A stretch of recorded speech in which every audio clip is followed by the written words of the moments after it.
This is Eugene, the bassist of Jinjer, and you're listening to BODS Mayhem Hour. Welcome to BODS Mayhem Hour, your source for all hard rock, heavy metal, new metal, alternative, punk, horror punk, hardcore, rock, and all local bands, with your host, John the Bod, a.k.a.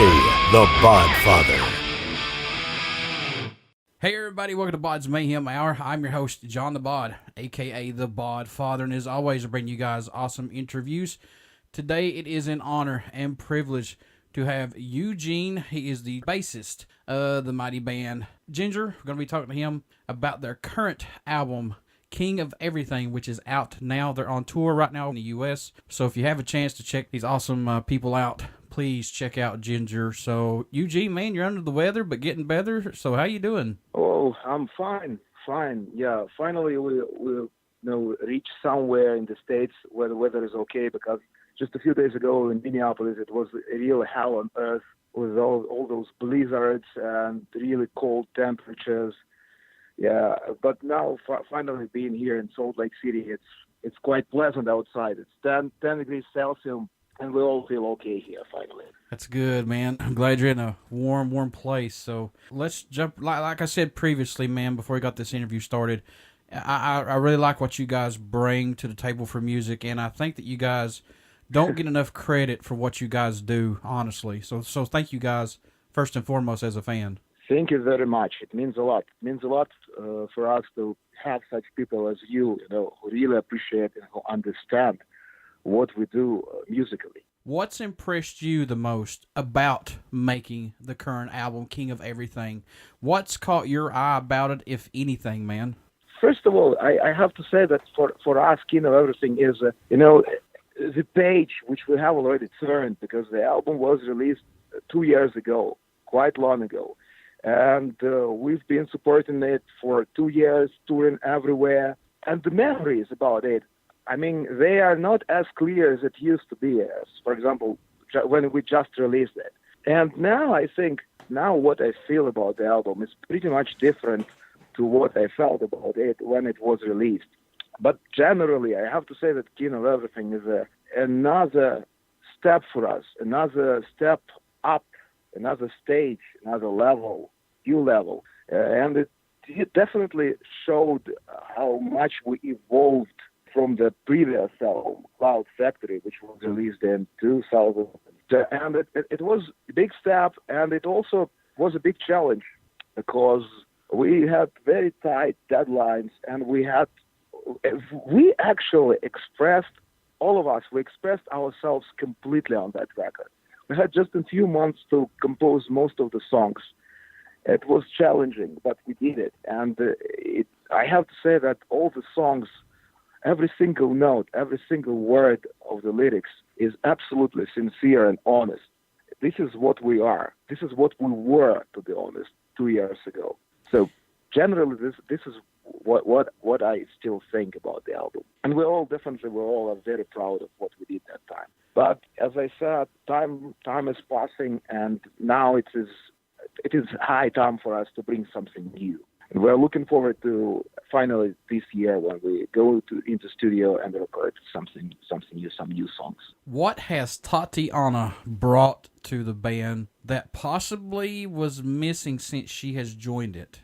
Tatiana has been in the band for, 10 years already. And I never experienced this band without her, because I joined the band after her. So when I was here, when I was in Jinjer, she already had been in the band for 2 years. And I never experienced Jinjer without her. And in my opinion, there had never been a band called Jinjer without Tatiana. Tatiana is Jinjer, Jinjer is Tatiana, in short words. Everything which was before her cannot be considered this band. Who produced the record King of Everything? Well, it is the same person who worked with us on Cloud Factory. His name is Max Morton, and he is located in Kiev, the capital of Ukraine. Yeah, he has his own studio called Morton Studio, and we, as I told you, we worked with him on 2 albums, Cloud Factory and King of Everything. And, well, a good friend of ours one of two best sound producers in Ukraine, and the guy we will definitely keep on working with. We are really satisfied with everything we have done with him so far, and he is one of those people who never stop evolving, who never stop developing himself. That's why, what we did 2 years ago together and what we will do this year or next year together, these will be two absolutely different things, because both the band has grown up and the sound producer has grown up, and the next record will be, again, collaborating with him, will be a new stage, new level for everyone. Does he push you guys, or does he let you guys do what you want and then step in and say, hey, look, you guys need to try this, or how is working with him? His influence on, his impact on arrangements and songs musically is minimal, but there were some certain parts, just one or two, a few ones where he really helped us out. Well, he looked at, the thing is that before we went into the studio, we already had the pre-production record, so we already had recorded all the songs, and he just had a few, he had a fresh view on all the songs, and he helped us with some certain parts, just saying, oh, you'd better play this less and that more, or let's change one note here on bass or on guitar. And also he helped a lot with vocals, because Max is a vocalist himself, so he also helped with some vocal lines. He helped Tatiana, but his impact was kind of minimal. But on the other hand, sound-wise, he's a mastermind. He's the father of a sound on the record. I think he's responsible, 90% responsible for how we sound. Any songs off the King of Everything album that possibly stand out more to you on it, that are your favorites, maybe? Yeah, definitely. I have my own favorites. Everyone in the band has their own favorites. For me personally, this is Pisces.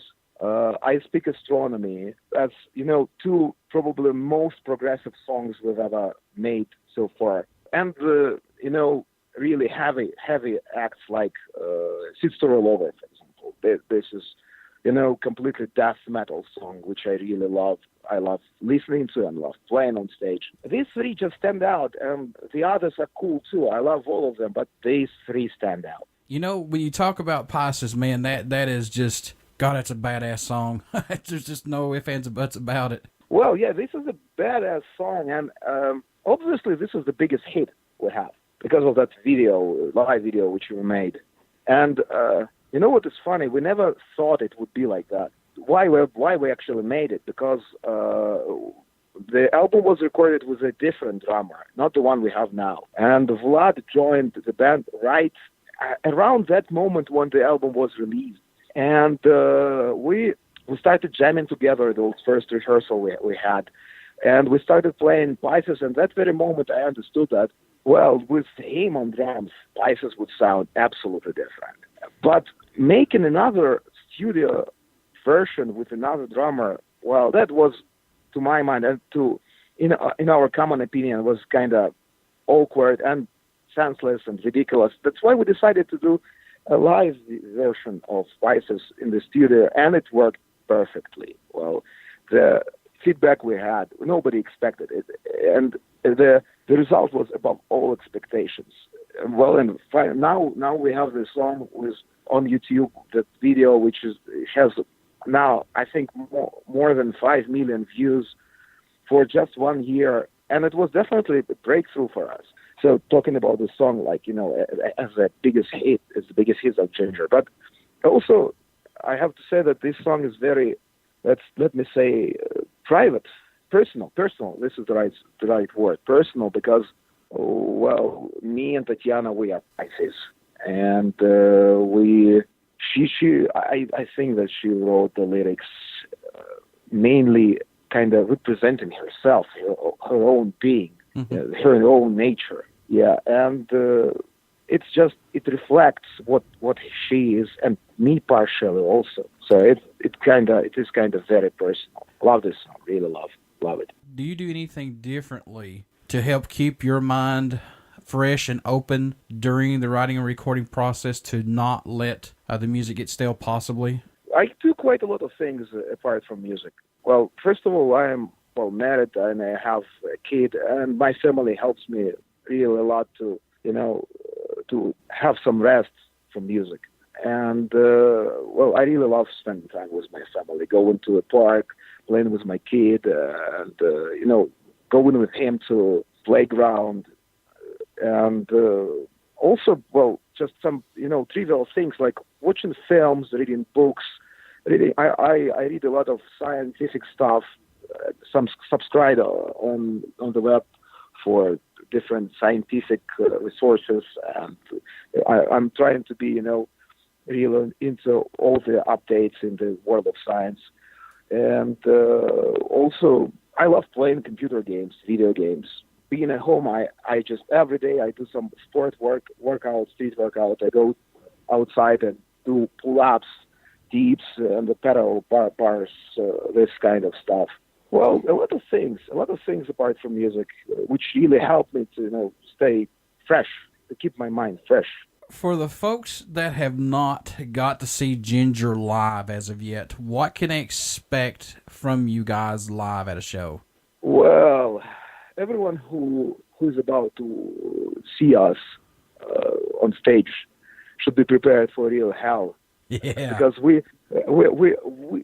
everyone should understand that we are not an average progressive metal band. We are not an average metal band. We have deep roots into something, hardcore and even punk. And we really love having mosh pit at our shows. We have these really heavy and groovy songs, which we would love people to mosh for. And it really inspires, it motivates us when we see people moving in the mosh pit. Yeah, and usually our shows goes this way. I mean, it's really crazy. It's really crazy. We in Eastern Europe, people are so crazy, so mad that we would once. I know it's not kind of good, but it happened. We had people who had their noses bleeding, and even once somebody called an ambulance because a guy felt bad because things went really crazy in the mosh pit. It's not like that anymore because clubs are bigger and security guards working really well. But anyway, I really love seeing my shows going crazy, hardcore crazy. How does it feel for you guys to be over in the U.S. right now, playing shows versus over in the Ukraine and things like that, man? Well, we are stoked to be here, really stoked, excited, and it's terrific. I mean, it's above all expectations. We coming here, we could never think that we have so many fans, that we have so much support here. Every night, I can't now pick any single show on this tour after 2 weeks, more than 2 weeks, which was kind of meh, not even bad, but so. No, we didn't have such a thing. All shows were good. All of them were good. And some were just absolutely fantastic, overwhelming, like in Montreal, in New York, or Baltimore, or Joliet, Detroit. Yeah, they were absolutely overwhelming. The crowd was overwhelming, absolutely supporting. Damn, and in Joliet, Tatiana was a bit sick. She had sore throat, and the whole crowd, the whole room was singing with her, was singing along. That's awesome. And it's awesome. It's absolutely awesome. I now being, we just have a few shows with Cradle of Filth, and we'll have some headlining shows in Washington, 4 shows in Washington State. Yeah, and I have to say that now I'm already looking forward to coming back here, and we're all looking forward to coming back here and playing more tours here.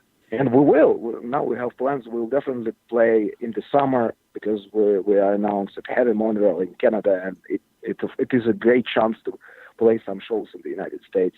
And I'm absolutely sure we'll come back in the autumn. So I really want to come back here and play more because I could never think that it would be so much, so cool here. What made you want to become a musician, Eugene? What was that spark for you that said, "Yeah, I want to do that"?